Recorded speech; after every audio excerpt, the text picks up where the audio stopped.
G'day. I want to talk to you today about being squeezed. You know, some of us are living in a confined space, not all of us. Some of us are involved in essential services and doing, I'm sure, an incredible job. But during this time for those of us in self-isolation, what will help us from being overwhelmed, settle our nerves, calm our anxiety when we feel cooped up like we're living in a small box? Nothing worse than losing your freedom, and right now we really appreciate our freedom. However, when we're squeezed at a time like this, what's in you will come out, and I call it the Toothpaste Tube Law. You squeeze a toothpaste tube, what's in it will come out, and I'll explain. A couple of quick illustrations from the scriptures about a couple of individuals that got squeezed and what was in them came out. In some instances, totally out of character. It's amazing what will come out of us when we totally frustrated. You know, Moses was tested. He led 2 million people, in fact, and he was tested big time. When the children of Israel ran out of water, the Lord pointed to a rock. The Lord said to him, "Speak to the rock, Moses, no problem. The thing will open up like a gush, it'll open up like a tap, and all your worries will be sorted." Moses was incredibly frustrated with the people. Instead of speaking to the rock, Moses walks up, smashes the rock twice with his rod. He looks at the people and says, "You rebellious lot." Moses had an anger problem. When Moses was squeezed, what was in him came out. And unfortunately, that anger problem kept him out of his inheritance, and you can read that in Numbers chapter 20. You see, frustration can cause us to make decisions that we regret and act in a way that's out of character. Moses didn't keep his cool. Remember what Paul said to Timothy? He said, keep your cool, keep your head in all situations. One translation says, stay cool, calm and collected. The other illustration is of Peter the Apostle.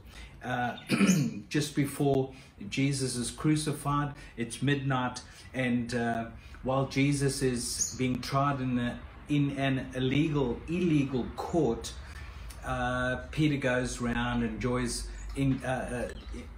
stands with some bystanders, joins some bystanders around a fire, and warms his hands. 3 times he's identified by one of those bystanders that say to him, "You're one of Jesus' disciples." Of course, Peter denies Jesus 3 times. Peter was squeezed, and that's in Luke 22. You know, lastly, Paul the Apostle, he's squeezed as well, this time by a toxic relationship that follows him around.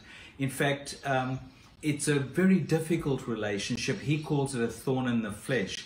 Paul, at this point in time, is operating in an incredible kingdom space through discernment and insight and wisdom and revelation. And this relationship follows him around. It's toxic. And he says to Jesus, "Listen, this is a messenger from Satan. It's a thorn in my side. I'm being squeezed." But notice he doesn't react. He goes to Jesus and he prays 3 times, "Would you take this thorn from my side?" Prayer is the key. Paul knew prayer, when you're squeezed, prayer is the key. And Jesus' reply to Paul is, "Paul, my grace is sufficient for you, for my strength," Jesus said, "my strength is made perfect in your weakness." You see, when we squeeze in this lockdown, some are in lockdown, isolation, when we squeeze, we need to look up and get God's perspective rather than caving in to our lower nature and make a decision or say something that we'll regret.